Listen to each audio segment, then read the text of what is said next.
it going, guys? Good. Looks good. How about you guys? Awesome. Good. Where are you guys from originally? Here. Originally from Yeah. Texas, but we lived in Hawaii for the past 13 years. We just forgot how happy Texans were. Everybody's just happy. My sister-in-law, sister just moved to Hawaii. She hates it.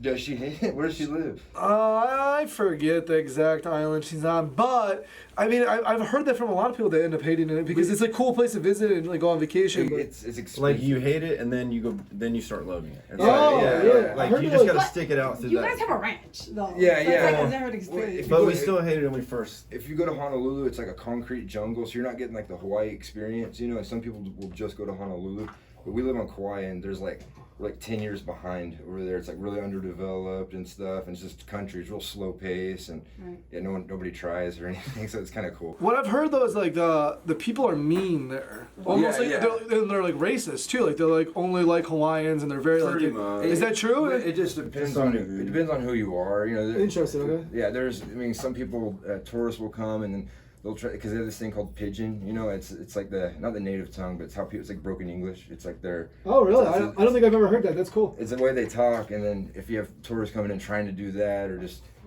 throwing trash on the ground, they really love the land. There's no trash anywhere. Really? I think it's a Yeah. few people that just give all tourists a bad name. You know. Yeah. Sure, and then they end up like kind of like grouping them all in together. That's Yeah. interesting.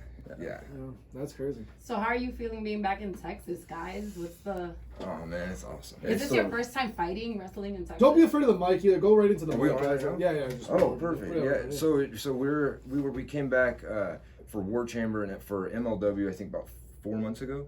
Yeah, 3 or 4 months ago. 3 or 4 months ago, and so before that though, we were wrestling quite a bit in Oklahoma, Texas area, because you know this is where everything started for our family and everything. So Texas has always been like our go-to and stuff. But now being with MLW, we get to wrestle in New York, and we got to wrestle in Milwaukee, Chicago, like all these different places. We stuck to the South before, and now we're finally starting to expand a little bit. Seeing the United States at least, right? Yeah. Yeah, exactly. What's your favorite place, man? So you guys. Man, I think Chicago. That's where I'm originally from. Yeah. Really? It's a cool city, right? Yeah, the city's beautiful. The people are great. I mean, we just always have such fun. And that, what was it, the name of the arena? Circa Arena? Yeah. It's an old, so much beautiful history. place, a lot of history. Yeah. But we got to, wrestling. We were talking about this the other day, just like, I guess the blessings that come from professional wrestling. And we got to go to like different countries. Got to go to the UK, Israel. We lived in Japan for quite a bit of time right out of high school, and so it's kind of been what we've been doing ever since. It's been the door that's stayed open. Why the passion for it? Where does it come from? Just growing up in this family, that's all we know. My grandfather was a professional wrestler. All of my uncles were, and I don't think we really knew we were going to be wrestlers. I think we grew more to love it. At first, it was kind of just out of honor and respect for what our family, grandfather, Sure. uncles. And then it grew on you, and you're just like, let's just give it everything we got. Might as well. In the beginning of our year, we got a major opportunity to go to Japan. Japan for professional wrestling is like it's like an honor to go, because they look at it as like as a sport over there, and it's and most of the wrestlers are Olympic athletes, and it was just it was a different feeling than just American wrestling. Went down there and they kind of beat the respect into you to make you respect the business, and it was like there's no glamour life at all. When we got there, they call us young boys. We have to get to the dojo before the wrestlers. Clean up the locker room. Cook for them. Crazy. And they ate before us. We would train. They would train us, but then we'd go prepare the food, and they had to eat. And if there was anything left over, then the young boys eat. And there's like 4 or 5 of us. Whoa, that's They're crazy. super militant. It's called the Noah. That's wrestling exactly. Noah. So like you guys as brothers, I'm assuming that there's an added pressure when you're doing this wrestling thing together, because like if I get hurt, it's cool, but if my sister gets hurt, then you feel like, oh my gosh. It is that way. Yeah, and I'm the older brother. I always feel like a little bit of protection. He take care of himself, but it's kind of cool. Having that dynamic with each other in the ring. We've had it our whole life. We've been wrestling each other as kids. In the den or whatever. Now here we're doing it in real life. This guy's been everywhere that I've been. Like I don't have any stories without him in it. So it definitely brought us closer as brothers for sure. Because we were already close, but now we're just like we finish each other's thoughts. But we wrestle all the time together. So it's kind of yeah, it's definitely just made us a lot closer. Yeah. So at what point did you decide, okay, we're gonna do this professionally? Because I know that you guys did other sports in high school. Honestly, we tried a lot of things, but it was the only door that God kept open. You know, everything closed. He was playing football. It wasn't our first choice. You know, we always, you know, I want to go to the NFL, and you know, we wanted to be the best at sports. You know, we're like, okay, we don't.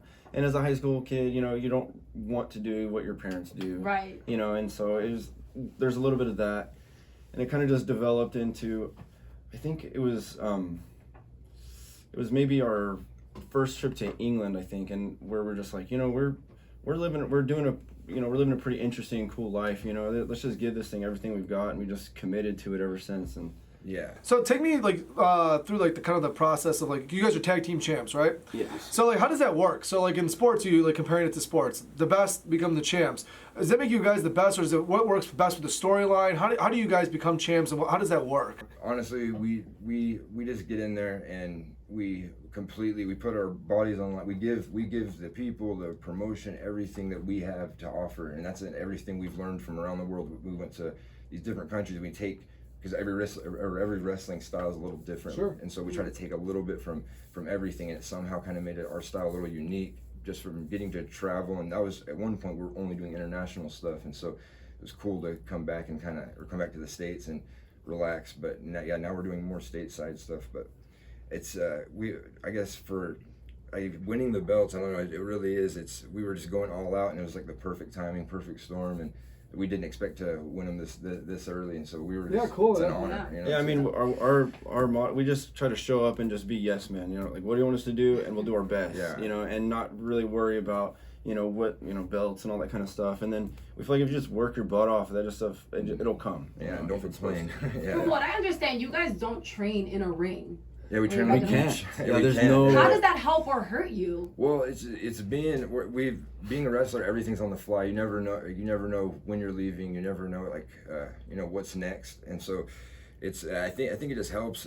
And That's where the beach comes in handy. Like, we don't have a ring, so we'll just like go to the beach and we'll do like little like wrestling sequences and stuff. And it's like, sometimes it'll form like a little crowd and stuff, because it just looks like a crazy street fight.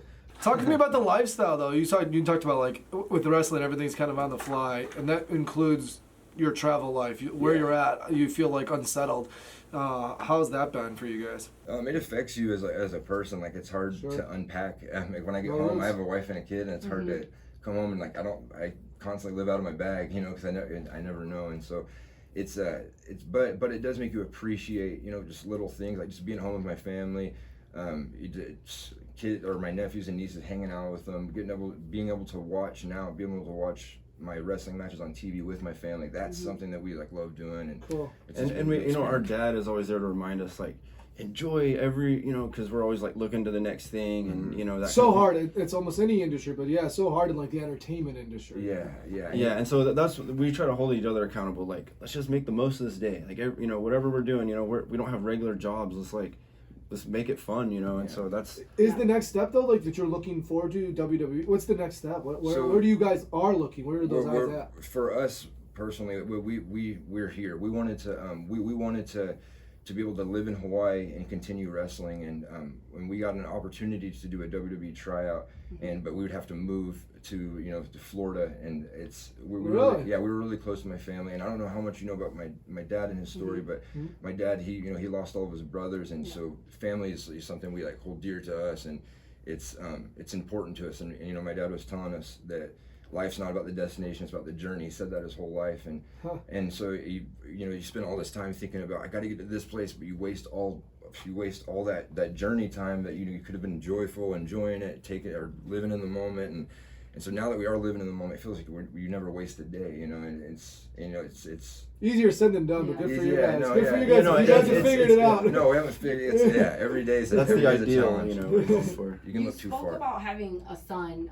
You have a newborn, right? Yes, a And 4-month-old. so you come from this legacy of, you're a third generation wrestler, right? Yeah. And so how would you feel if your son then wanted to take on that legacy? Is that something that you're comfortable with? I don't know. I've been asked that a couple times, and I really don't know. Like, I named him Solomon, so maybe he'll be wise and make wise decisions.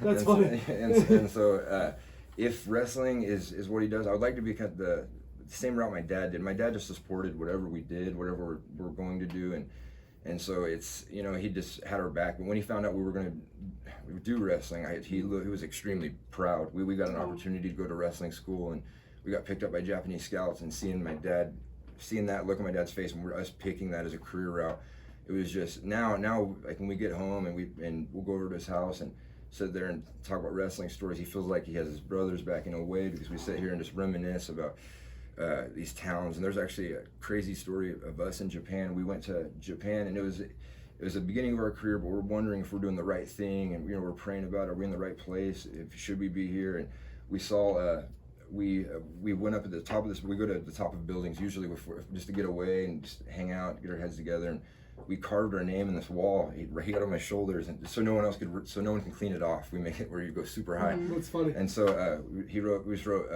Ross and Marshall, and the date, I think it was 2012.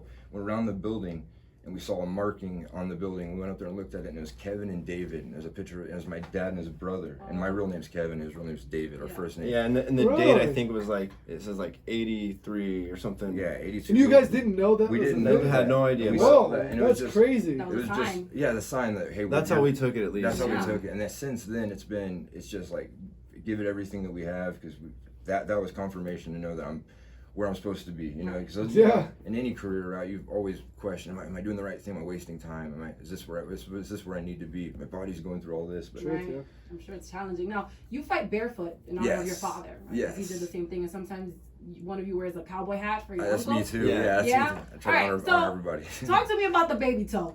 Do your toes get stepped on, or you like? Honestly, I haven't had any major foot injuries.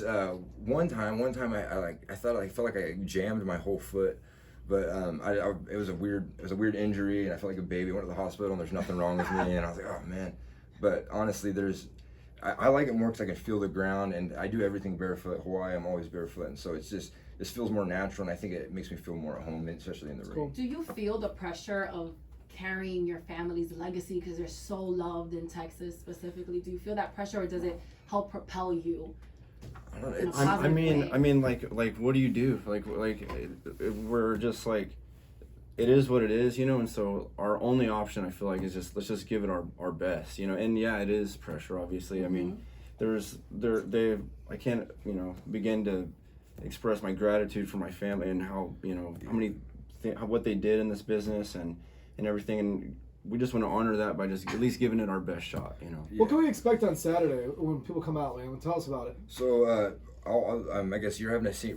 I'm having a grudge match. So I had a title match, my first title match for MLW against Jacob Fatu. I saw that. Oh, yeah. Okay. I saw that. Cool. And so you saw the guy hit me with the chair. He hit you with the chair. He was messed up, bro. That's messed up. I hate that guy. Wait, time out. Because you were supposed to be there. Where were you? I got beaten up in the back. I got ganged up on. It was I got jumped or whatever, and so it was upsetting. But I was excited for my brother, because I'm his biggest fan, and he's my. When I watch my brother wrestle in the ring, it really is like I get so pumped. I just can't wait to get in there, and we're trying to show off in front of each other. But with you know, Tom Lawler was actually the guy that recommended us to come into MLW. And, oh, that's cool. Yeah, and we came in, and he was a heavyweight champion at the time, and kind of had a target on his back. Guys were kind of turning on him and stuff, so he brought us in to fight with him, and then lo and behold, he turns on my brother. I know. And so all it taught us is that we can't trust anybody. We got each other. It's been us since the start, and that's how it's gonna stay. So what's the headspace like for Saturday? Because this guy betrayed you in front of all these people. Yeah, there's no place I'd rather choose to have this grudge match, than in Texas and Dallas. And I never see my brother just prepared, and I'm excited to watch that match. And he's all calm, cool, and I am right now. Just wait. Yeah. Cool. So, do you guys want to teach me the Iron Claw? Or no? Should we teach her the secret of the Iron Claw? Teach her the What's secret. the secret? Iron Claw. Then if you ever have a guess that you need to get out of here, you can use it. You can use it. I think it originated from just like farm strength from my grandfather. He just had huge monstrous hands, and he had a strong grip. And then my uncles, you know, they all farmed and stuff like that, and we do these upside down push-ups where you on your fingertips, you know, and just I do this all the time. Yeah. So is that the secret? Because Karina's got that secret down. I mean, that's it. That's all. Yeah, just using your hands as much as you can, but yeah, it's we try to apply as much pressure on the temples as you can. And then you do the thing right here. You can use your middle finger and your pointer finger on one temple and your thumb, and just give it everything you have. Just take somebody out. Yeah, take somebody out. It's a last resort, but if we have to use it, we will. Got it. All right, are you gonna use it on Saturday? I would like to. I'm wrestling MJF, and he can be pretty nasty sometimes. Ooh. So if he's talking too much, I'm gonna have to. Well, we're gonna be out there on Saturday. We're super stoked for you guys. Thank you guys so much. Thank you. No, thank you guys. Yeah.